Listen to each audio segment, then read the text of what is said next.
Ambition pour les enfants depuis le 27 octobre 2001, action contre les avortements et pour la défense des droits de l'enfant ACAD Gabon est au cœur d'une vaste opération de vulgarisation des instruments juridiques et des droits de l'homme applicables en République gabonaise. Et pour en parler, justement, j'ai le plaisir de recevoir l'officier Henri Ekoga, président fondateur de ACAD Gabon. Madame, Messieurs, merci à vous qui nous rejoignez sur Gabon Première et merci une fois de plus de votre fidélité on ne peut plus précieuse. Officier Ekoga, bienvenue sur Gabon Première. Merci, Monsieur Armel Bina. Vous êtes un habitué du programme L'Entretien.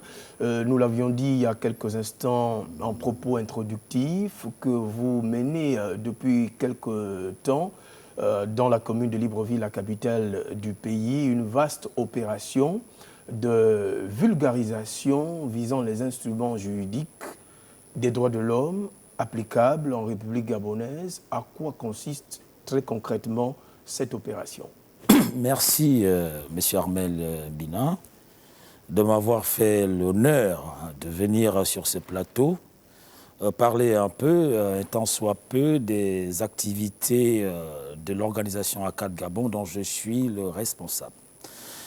Depuis le 10 décembre 2021, l'organisation ACAD Gabon a tenu à magnifier, à l'occasion de la Journée internationale des droits de l'homme, adoptée par les Nations Unies le 10 décembre 1948, et à vulgariser cet instrument qui est capital, qui est d'ailleurs le fondement de notre loi fondamentale, la Constitution gabonaise. Donc j'ai constaté depuis quelques années que les Gabonaises et les Gabonais n'étaient pas imprégnés sur les notions des droits de l'homme parce qu'ils étaient, il faut le dire, ignorants des dispositions de loi nationales et supranationales en matière des droits de l'homme. Et ce n'est qu'une opportunité que nous saisissons pour lancer cette caravane d'explications et d'informations auprès des populations, donc du Gabonais lambda, de savoir ce que le Gabon, l'État gabonais, a déjà fait en matière du respect des droits de l'homme. Non seulement en se dotant d'une loi fondamentale, mais également en ratifiant les instruments internationaux tels que la Déclaration universelle des droits de l'homme dont je faisais allusion. En marge de la Déclaration universelle des droits de l'homme, s'ajoutent d'autres traités, d'autres instruments.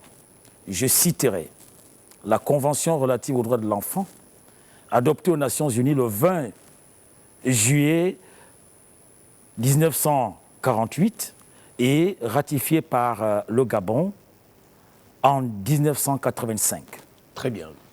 Voilà. Très bien. Alors, finalement, cette vaste campagne de vulgarisation, nous avons compris que les principales cibles sont les populations gabonaises, quel que soit leur niveau social. Et est-ce que c'est les populations gabonaises? Où êtes-vous passé concrètement? Où avez-vous commencé?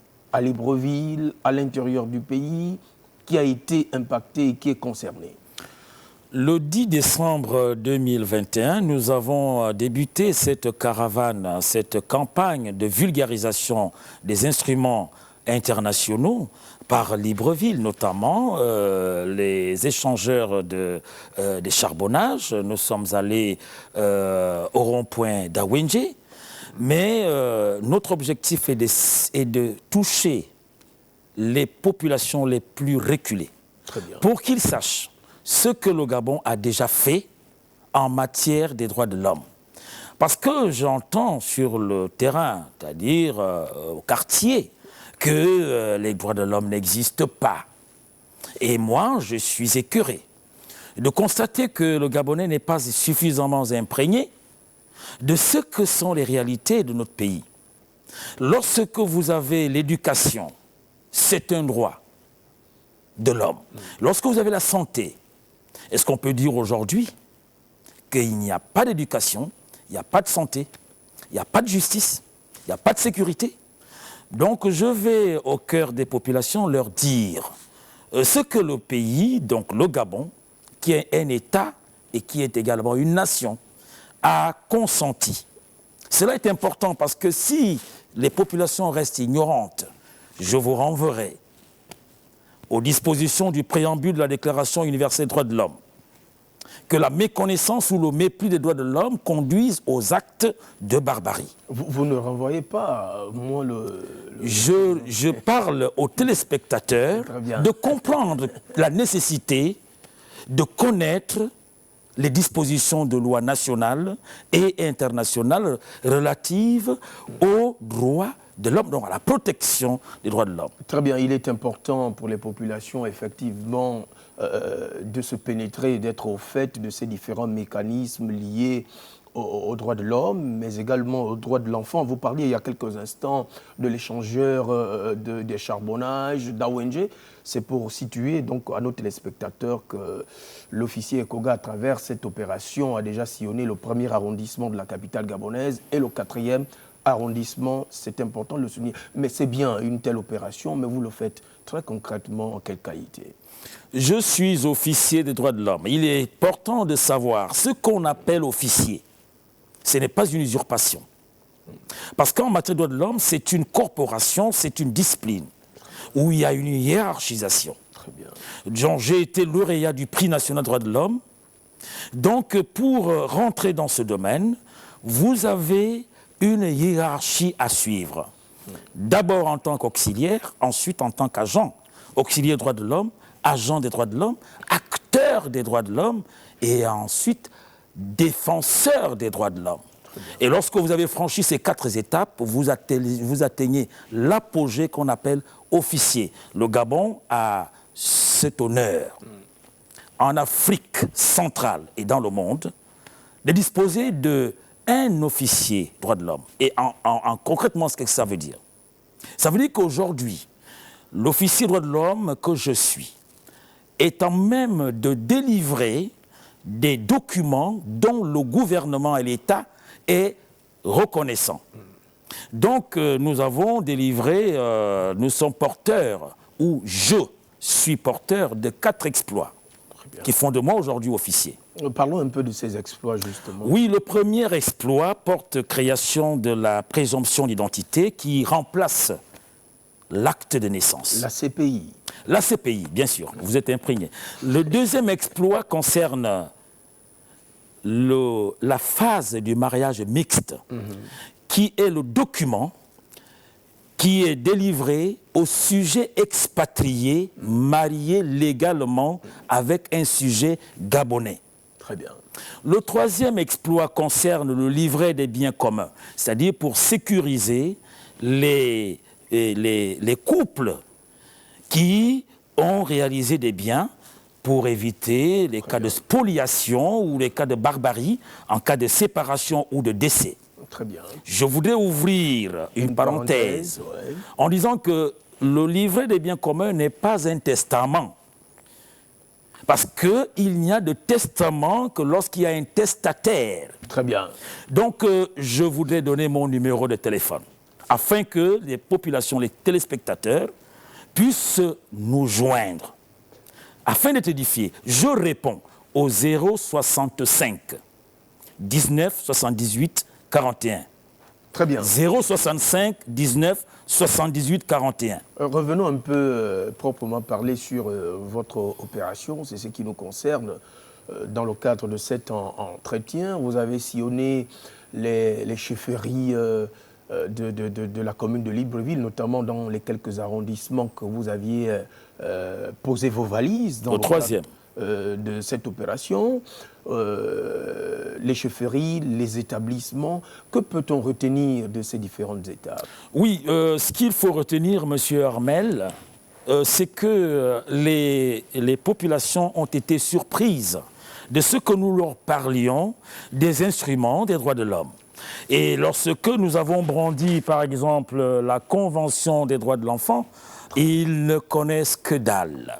Lorsque nous leur présentons la Déclaration universelle des droits de l'homme, ils n'en connaissent que dalle. Lorsque nous leur présentons le pacte international relatif aux droits civils et politiques, ils n'en connaissent que dalle. Et là, c'est tellement choquant. Le pacte relatif aux droits civils et politiques. Ouais, c'est des éléments élémentaires. Il faut noter, merci, il faut noter que le pacte international relatif aux droits civils et politiques, adopté aux Nations Unies en 1966, a été ratifié par notre État, Gabon, en 1985, constitue la première génération des droits, parce qu'il y en a 4. Alors, moi, je me suis dit, en tant que Gabonais, je n'ai pas besoin d'appartenir à un parti politique ou à un département ministériel pour m'occuper de mon pays, pour édifier les populations de mon pays. J'ai dit, mon peuple périt faute de connaissances, il faut leur apporter ces éléments de connaissance. D'abord, comprendre que le Gabon a beaucoup œuvré en matière du respect des droits de l'homme. Et le Gabon a siégé au Conseil des droits de l'homme des Nations Unies. Et ce n'est pas rien. Il faudrait que l'on voit aussi ce que le Gabon a fait de positif.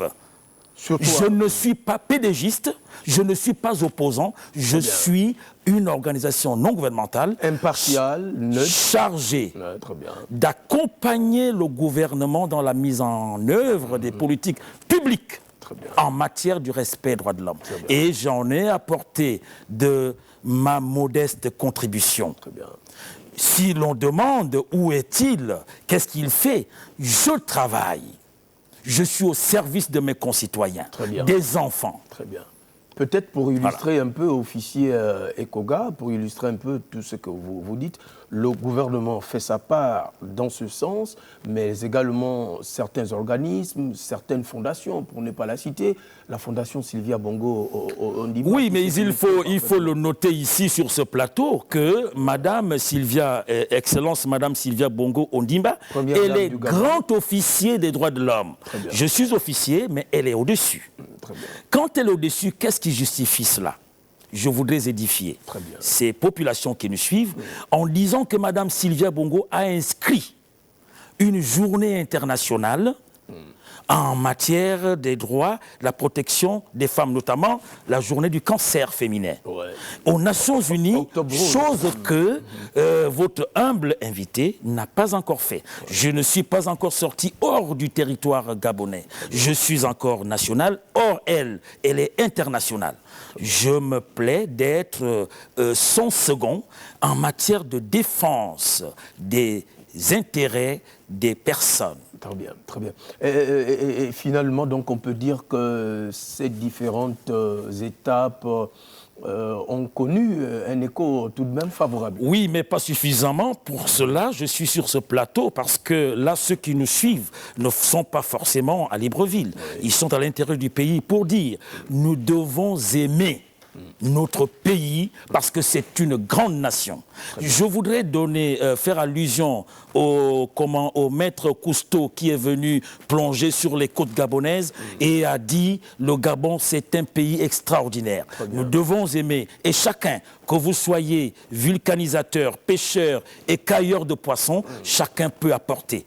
Moi, je voudrais bien qu'on insulte le président Ekoga, que l'on puisse le taxer de tout. Mais je vais continuer à travailler et servir mon pays. Très bien. On comprend par là que l'officier Ekoga invite les uns les autres à se réapproprier les valeurs. À se mettre au service de la nation gabonaise. Il n'est pas question de jeter l'anathème sur un individu, mais se remettre en cause pour essayer d'aller chercher dans les tripes qu'est-ce qui peut apporter une plus-value, une valeur ajoutée à notre pays. Nous avons, Monsieur Armel Mbina, excusez-moi, nous avons des Gabonais qui sont marginalisés. Lesquels sont marginalisés? Ce sont les Gabonais qui sont nés au Gabon, dont les parents sont expatriés. Je voudrais profiter ici de dire, en conformité avec la constitution gabonaise, qui est la mère des lois, en conformité avec les instruments internationaux, que ces Gabonais ne doivent plus être marginalisés, sinon discriminés. Il faudrait que toutes les personnes, les bonnes volontés qui veulent participer au développement, au rayonnement de notre pays, le fassent. Je n'ai pas besoin d'un parti politique. Mais je suis au service d'un Gabon vert, jaune et bleu. Ou encore d'une éventuelle casquette, nous l'avons fort justement compris et cerné. En croire un peu vos lumières, officier Koga, votre opération a connu un vaste engouement. Vous êtes véritablement sollicité. Mais ce n'est pas suffisant, M. Armel Lina. Non, parce que le fait de passer dans les établissements, les chefferies, moi je voudrais profiter d'appeler ou de solliciter l'aide de l'État, l'aide des bonnes volontés, des opérateurs économiques, à faire en ce que l'opération de vulgarisation des instruments juridiques des droits de l'homme applicables en République gabonaise soit connue de tous les Gabonais. Ça éviterait de jeter l'anathème sur les uns les autres. Voilà, donc parlant un peu, c'est vrai, vous le dites avec beaucoup de modestie que ce n'est pas suffisant, mais les chiffres parlent d'eux-mêmes. Comment comptez-vous justement, en dehors des médias qui vous accompagnent, en dehors d'autres canaux, pour atteindre un peu le plus grand nombre, ceux qui sont dans les quartiers relégués, ceux qui sont en interland, à l'intérieur du pays, dans les coins... Dans la diaspora. Voilà, dans la diaspora. C'est seulement un élan de solidarité. Honnêtement, ce n'est pas le président Ekoga que l'on va aider. Parce que le président Ekoga se suffit. Je peux manger, je peux me loger.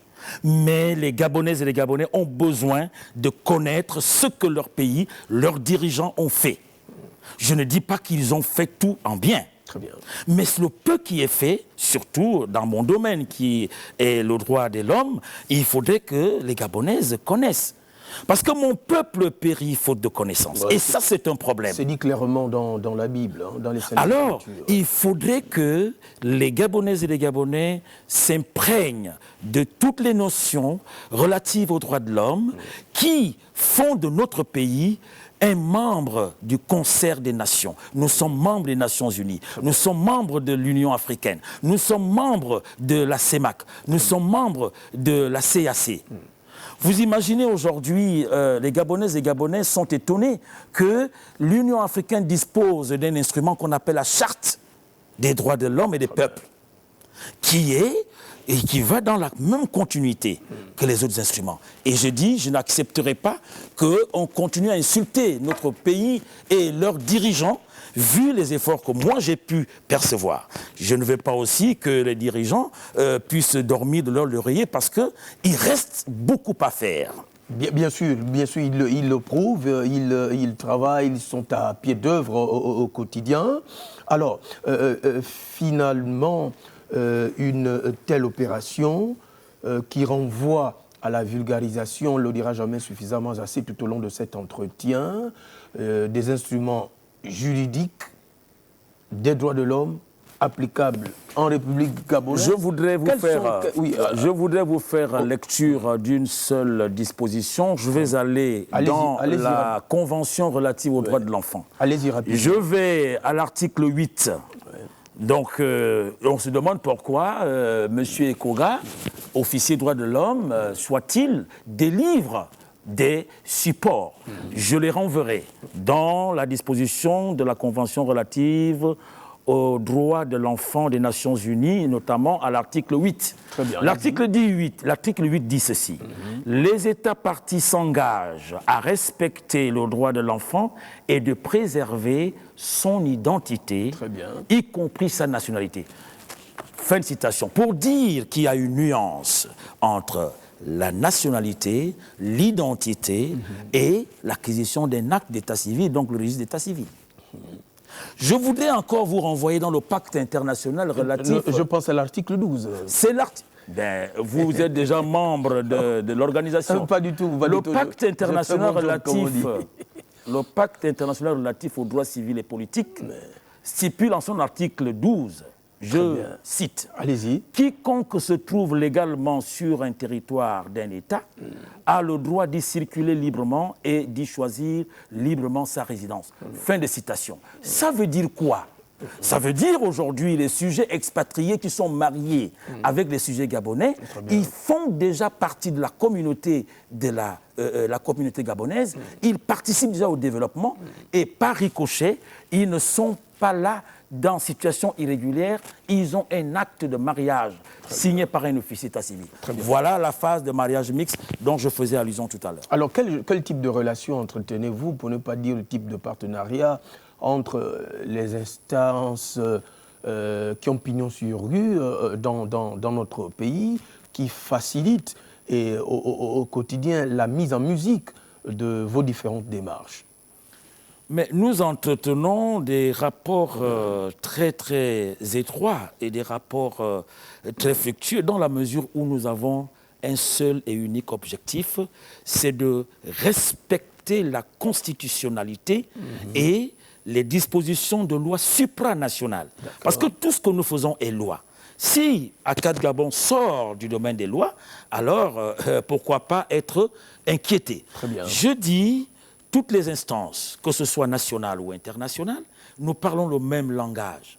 Mais la différence, c'est que moi, je suis un peu passionné parce que je dispose ou je détiens la mission pour les enfants aujourd'hui, pas comme une activité professionnelle, mais comme un sacerdoce que l'Éternel Tout-Puissant m'a investi. Et quiconque voudrait remettre en cause tout ce que nous venons de dire, je suis prêt à le recevoir en débat télévisé. De toutes les façons, loin de créer des éventuelles polémiques, nous sommes là pour un programme pédagogique, informatif, et nous y attelons. J'y arrive. C'est pour dire que nous allons petitement et progressivement vers la fin de ce programme. Officier Ekoga, comment vous travaillez? Parce que quand même, c'est un travail très délicat, c'est une opération très, très sensible. Comment vous organisez un peu? Vous l'avez dit, l'organisation ACAD Gabon a été portée sur les fonds baptismaux le 27 octobre 2001. Oui. Donc aujourd'hui, de fil en aiguille, parce que je ne suis pas là par plaisir, c'est parce qu'à un moment donné, il fallait aller chercher l'expertise. Je l'ai fait sur le plan national et international. Aujourd'hui, je pense que les modestes moyens que nous disposons, qui ne suffisent pas, nous ont permis à résister pendant plus de 25 ans. Très bien. Et aujourd'hui, je suis prêt encore à multiplier ces 25 ans par 10 pour être définitivement au service de la question de la dignité de la personne de l'enfant. Oui, l'enfant, c'est le père de l'homme. Ce que nous faisons aujourd'hui, M. Armel, c'est pour nos enfants. Très bien. Donc aujourd'hui, le langage, les échanges doivent être fluides et constructifs.